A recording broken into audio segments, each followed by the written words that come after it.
Buddy, um, I was thinking a lot lately. I sent out a message the other day on my group text and it basically was talking about being good stewards. So, God has called us to be good stewards, and I do construction work, roofing. I don't care what job you do across the board. You can be a banker, whatever it is, family man, trash man, pastor, president, whatever it is, from the highest job to the lowest job. We all have to learn to manage and do those jobs to the most efficient of our abilities. And that takes practice and it takes time. And like I've been doing what I've been doing for a long time. So managing people, I got to watch multiple people manage different ways. So I'm pretty good at do this, and keeping everybody busy. Some people, they learn as you grow.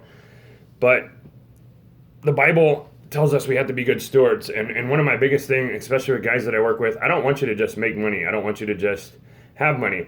I don't want, because I always hear across the board, it doesn't matter what job it is, there's always somebody that I want paid more. I want paid more. I want paid more. You don't ever hear them talk about production. You don't ever hear them talking about doing more. You don't ever hear them talk about, it's always the same thing. I want more money and I want more hours. Okay. What are you giving to contribute to get that? Like, and it's crazy to me because it's like, it's not just with work or money or hours. It's also with like my marriage.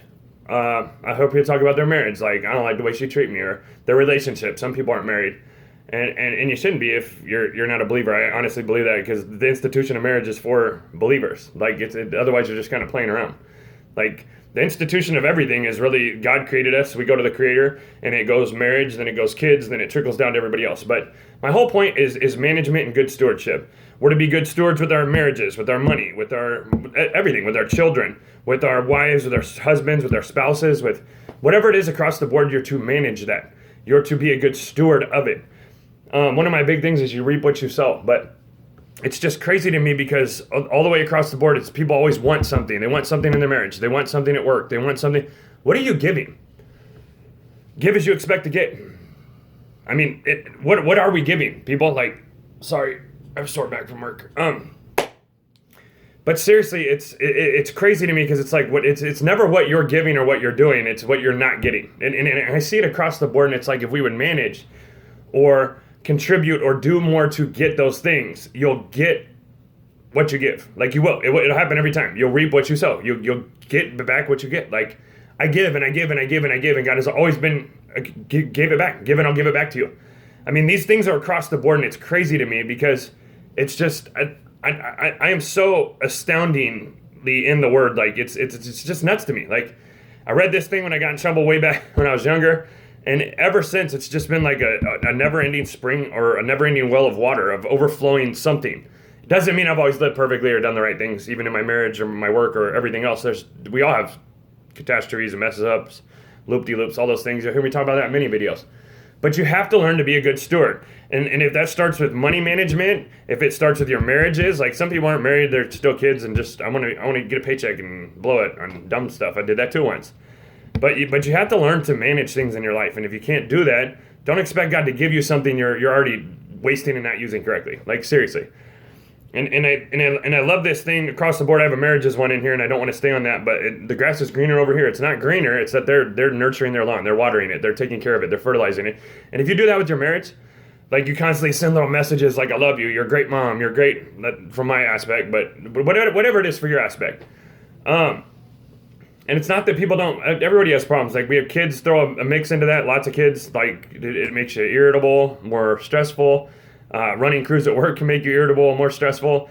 Doing a job you don't like the people. Like, what are you doing to change your situation or your scenario? And how are you being a good steward? Because all across the board throughout life, we're called to be good stewards. And if we're not going to be good stewards with our marriages and our money and our family and our kids and all those things, and I mean, faith is a huge one. It really is. If you don't have that, I don't know. Like, I woke up this morning and Alex was asking, she's like, I love Easter. It's my favorite holiday. That's coming up right now. And it's just crazy to me. And I'm like, I love Easter too, because it makes it so we get to live again. Christ showed us that when he rose from the dead, that if you believe in him, you shall not perish but have everlasting life. And we should be such good stewards of teaching that faith to our children. And one of our things in this household, a common thread, is bunnies don't lay eggs, but Jesus rose from the grave. So keep that with your kids, keep that with your family, keep passing that baton of faith. And without that faith in God's word and all the things that he's taught, I don't know how you manage or steward better. So keep that in mind. Be connected with some people that are doing things like Christian couples or a church group or a family or something. You have to have people around you that are like-minded doing the same things, or you'll just be in a cluster screw up of all kinds of nonsense. Like you can't act like everybody acts over here and expect something different. If everybody's clowning around over here and jacking around and this is funny, then everybody's a class clown. And this isn't high school, and it's not whatever. You have to grow up and live your life accordingly. And I'm not saying you can't play around and do certain things sometimes. That's fine, but get to the point where you're managing your marriages, your money, and it starts God, marriage, kids, money, family. No, you have to find God first. Like if you don't seek the Creator, creation doesn't know how to act. You don't. I didn't for a long time. I know what my parents were telling me, but I didn't want to listen to them. So, and I was blessed to have both parents and really abused that growing up. But I love y'all. Keep that in mind and manage, be good stewards. And it starts with finding God and the Creator that created us. And it trickles down into all the rest of your life. Like you have to seek that first. And I'm telling you, it's an overwhelming spring. Like it doesn't mean everything's perfect, but it's overflowing. I love y'all. Keep that in mind.